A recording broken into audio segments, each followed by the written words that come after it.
నమ్మకమైన వ్యక్తి. ఇంక అంతకు మించి వేరే ఏం అక్కర్లే సాక్ష్యం గురించి.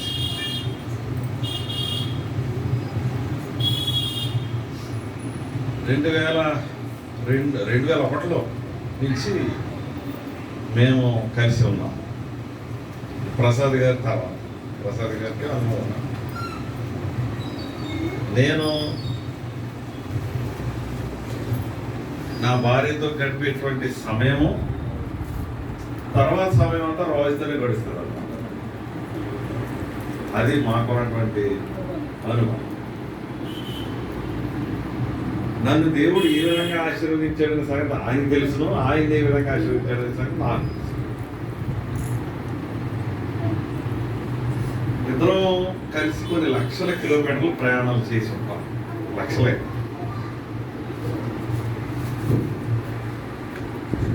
నాకు సంబంధించినంత వరకు ఆయనకి తెలియదంటూ ఏమీ లేదు. ఏ భూమి కొన్నా ఏ సరిహద్దు నాకు తెలియదు, ఏ కొలత తెలియదు, ఏ రాయి ఎక్కడ ఉంటుందో తెలియదు, అన్నీ ఆయనకి తెలుసు. ఎప్పుడు కూడా రాజు మా కుటుంబంలో ఎత్తే ఎప్పుడైనా సరే. అంచేత మేము అందరితోనూ పంచుకోని విషయాలు కూడా ఆయనతోనే పంచుకుంటాం. ఇద్దరము కూడా, సునీత అని నేను కానీ.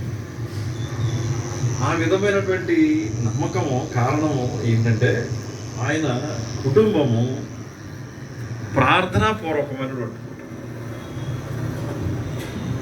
ఈ సమాజంలో ఒక క్రైస్తవ కుటుంబంగా జీవించడం అంటే చాలా కష్టతరమైనటువంటి విషయం. భార్యాభర్తలు కలిసి 25 సంవత్సరాలు సంతోషముగా గడపటం అనేది బాధలు వచ్చినా కష్టాలు వచ్చినా బిడ్డలను పెంచేటువంటి పరిస్థితిలో ఎన్నో శోధనలు వచ్చినా పిల్లలకు బలహీనతలు కలిగిన కుటుంబ పరంగా ఇద్దరూ కలిసి ఈ యొక్క సంసారం అనేటువంటి పరిస్థితిని నడిపించడం అంటే చాలా కష్టతరమైనటువంటి విషయం. అది 25 సంవత్సరాలు. అది క్రైస్తవ ప్రేమ, క్రీస్తు ప్రేమ ఉంటేనే తప్ప జరిగే పని కాదు. మేము చాలా పెళ్ళిళ్ళు చేస్తూ ఉంటాం. ఆ పెళ్ళిళ్ళు చేసే ముందు పెళ్ళి కూతురికి పెళ్లి కొడుకు కూడా కొన్ని సూచనలు ఇస్తాం, హెచ్చరికలు ఇస్తాం, ఎలాగా జీవించాలో తెలియజేస్తాం.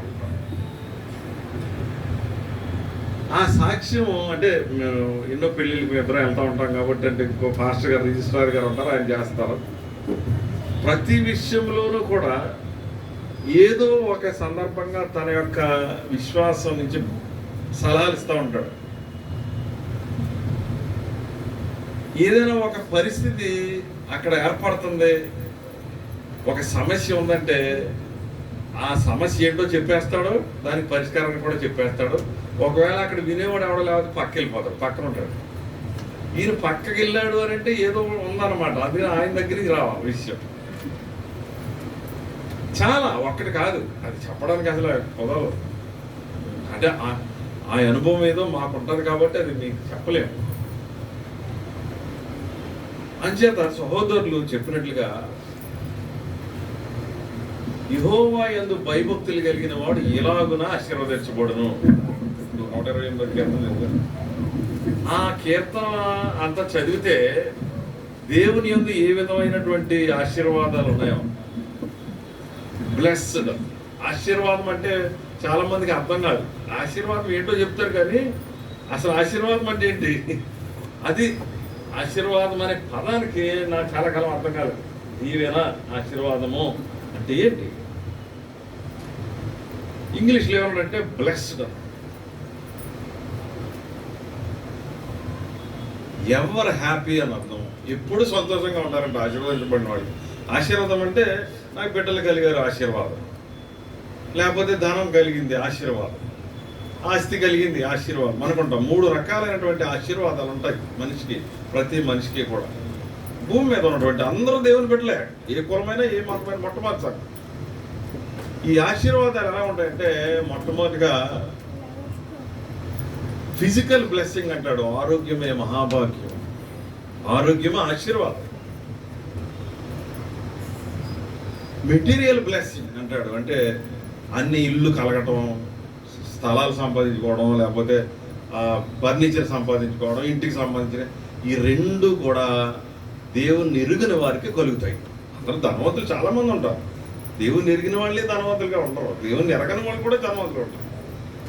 ఇంకొక ఆశీర్వాదం ఏంటంటే ఆత్మీయపరమైన ఆశీర్వాదం. అది వాళ్ళకి ఉండదు, దేవుని ఎరిగిన వారికి. దేవుని ఎరిగిన వారికి ఆత్మీయపరమైన ఆశీర్వాదం ఉంటుంది. శోధనలు అనేవి కుటుంబంలో సహజం.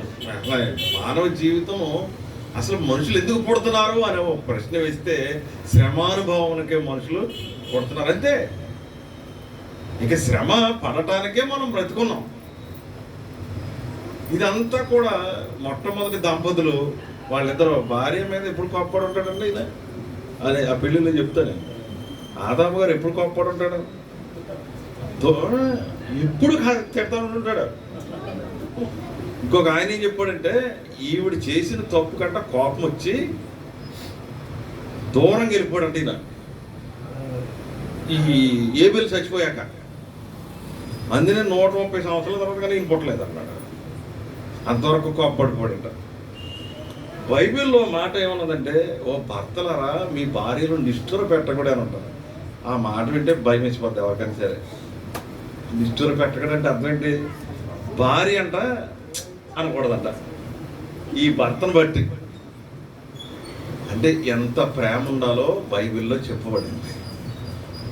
ఓ భర్తలారా మీ భార్యలను ప్రేమించుడి, ఓ భార్యలారా మీ భర్తలకు అణుకు కలిగి ఉండడి, లోబడినడి. ఈ రెండు కనెక్టింగ్ ఉన్నప్పుడు కుటుంబం బాగుంటుంది. ఎప్పుడైతే ఈ రెండింటిలో ఏది వ్యత్యాసం వచ్చినా కుటుంబం నిలబడదు. 25 సంవత్సరాలు నడిపించబడటం అంటే ఎన్నో ఇబ్బందులు ఉన్నాయి, ఆర్థికపరమైనటువంటి ఇబ్బందులు ఉన్నాయి. ఇప్పుడు మనం తెలుసు కాబట్టి పరిస్థితులన్నీ కూడా పిల్లలు వాళ్ళ అభివృద్ధిలోకి రావడం, వాళ్ళు చదువుకోవడం, ఇంజనీరింగ్ చదివించడం అంటే అంత తేలికైనటువంటి విషయం కాదు. నా వలన అంతంత మాత్రమే సహకారం కలుగుతున్నది. అమెరికా పంపించడం అంటే అంత తేలికైనటువంటి విషయం కాదు. ఈ యొక్క సమస్యలు నిరంతరం మేము చర్చించుకుంటున్నట్టు అంటే నేను కూడా అనుభవించేటువంటి అనుభవాలను బట్టి ఆయన నన్ను తెగించి నన్ను అడగటానికి కూడా నేను కట్టుకుంటాడు. అంటే ఏది పరీక్షో క్రైస్తవునికి తెలిసిపోతాయి. నీ విశ్వాసానికి తగినటువంటి పరీక్ష ఉన్నదా, లేకపోతే ఏదైనా తప్పు చేయడం వల్ల శిక్ష కలుగుతుందా, రెండు చూసుకోవాలి. ప్రతి మనుషుడు కూడా తాను పడే శ్రమకి కారణం ఏంటో తెలుసుకుంటే తెలిసిపోతాయి. అది క్రైస్తవునికి మాత్రమే సాధ్యం. ఇతరులకి ఏదైనా శ్రమ వచ్చినప్పుడు వాళ్ళు ఏమనుకుంటారంటే కర్మఫలం ఏదో అనుకుంటారంటే అంతే, వాళ్ళకి పూర్తిగా అర్థం కాదు. కానీ క్రైస్తవునికి లేకపోతే బైబిల్ని అర్థం చేసుకున్నటువంటి విశ్వాసకి అర్థం అవుతుంది. అది ఆయన పూర్తిగా అర్థం. మనిషి ఇద్దరు కూడా ప్రార్థనా పరులు. వారు వెళ్ళి సంఘంలో కానీ అంత ప్రార్థన ప్రార్థన ప్రార్థన ప్రార్థన. చిన్నోడికి ఆ బలహీనత కలిగినప్పుడు ఆ నర్సాపురం హాస్పిటల్లో పెట్టినప్పుడు చిన్నపిల్లడు అప్పుడు అసలు ఏంటి ఆ వ్యాధి ఏంటో కొనుక్కోవడానికి కూడా వాళ్ళకి టైం పడుతుంది. కానీ కంప్లీట్ అయిపోయింది ఇంజనీరింగ్ ఆడికి. అది ఆశీర్వాదం. మనకు చూసినప్పుడు ఆనందం కలుగుతుంది కదా. పెద్దవాడు అమెరికాలో ఉన్నప్పుడు ఆనందం కలుగుతుంది కదా. అంటే ఒక ప్రక్క మనకు కష్టాలు బాధలు కలుగుతున్నప్పటికీ దేవుని కృప దూరం కాదు. అందుకనే నా కృప నీకు. పౌలు గారు అంత భక్తుడు ఎవరు ఉండరు, కానీ ఆయన ఎన్నిసార్లు అడుగుతాను నా ముళ్ళు తీసేయి, నా ముళ్ళు తీసేయి అని అంటే చాలు చాలు అలా ఉండు అలా ఉండు. నేను అత్యధికముగా గర్వపడకుండా నిమిత్తం ఒక ముళ్ళును నాకు పెట్టి ఉంచాడు అన్నాడు. మోసే కూడా అడిగాడు, కణానికి వెళ్ళాలి, నన్ను వెళ్ళటానికి నాకు అవకాశం ఇవ్వాలి. అప్పైపోయినా అలాగా కాదు కాదు. అందుకని దేవుని యందు విశ్వాసం ఉంచినటువంటి ప్రతి విశ్వాసి కూడా చాలా కష్టాలు అనుభవించవలసి వస్తుంది. ఆ కష్టాల్లో దేవుని కృప కనబడుతూ ఉంటుంది.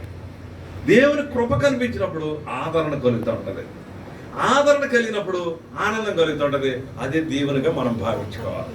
వాళ్ళు మామూలు సర్వసాధారణంగా చాలామంది అన్ని జనులు లేకపోతే ఐందవులు వాళ్ళందరూ ఉంటారు కాబట్టి వాళ్ళు ఏమంటారంటే ఏది జరిగినా మన మంచిగానని అంటారు, అంటే అది సింపుల్గా వెళ్ళిపోతూ ఉంటారు. కానీ మన విశ్వాసం అని కాదు, దేవునితో ముడిపడినటువంటి అనుబంధం ఇది. ఇప్పుడు రాజు యొక్క కుటుంబంతో మా కుటుంబము ఇన్ని సంవత్సరాల నుంచి అనుభవం కలిగి ఉంటే ఆ సాక్ష్యం ఎలా ఉంటుంది? సమాజంలో ఎవరు ఏమనుకున్నా సరే, ఎవరేమనుకుంటే ఏంటి, ఎవరేమైతే ఏంటి, క్రైస్తవుని జీవితం మాత్రం ముందుకు వెళ్ళిపోతుంది. సాగి గురి వద్దకే మన గురి అది. చాలా మంది ఏమనుకుంటారంటే ఆయన అటువంటి వాడు, ఈయన ఇటువంటి వాడు, ఇలాంటి వాడు, అలాంటి వాడు, మంచివాడని చెడ్డవాడని మన గురించి భావించుకుంటూ ఉంటారు మనం. కానీ మనతో ప్రయాణం చేసిన వారికి మాత్రమే మనం ఏంటో తెలుస్తుంది. అత్యంత ప్రియమైన సహోదరి సహోదరులారా, ఈ రోజున ఈ దంపతులకి 2 బిడ్డలు అనుగ్రహించబడి ఉన్నారు. వాళ్ళిద్దరూ కూడా మంచి ఉన్నత స్థితిలోనికి వచ్చి ఉన్నారు. అది దేవుని యొక్క ఆశీర్వాదం.